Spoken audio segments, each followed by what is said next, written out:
Hey everyone, welcome back. Is PUBG Mobile freezing on the loading screen or going completely black right after you tap on the icon? Here's the fix.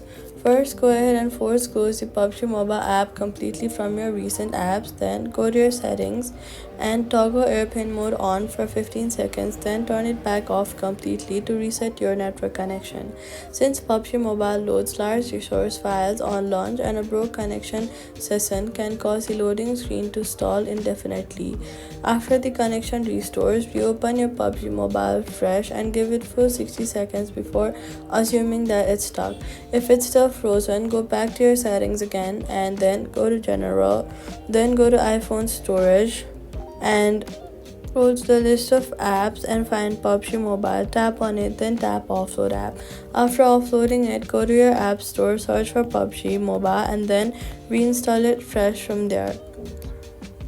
After reinstalling, make sure you're connected to a stable Wi-Fi or cellular signal before opening the game again, since PUBG Mobile's assets needs a live connection to fully load on first launch.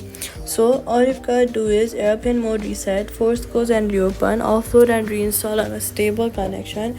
PUBG Mobile loads past the screen and that's it. Subscribe.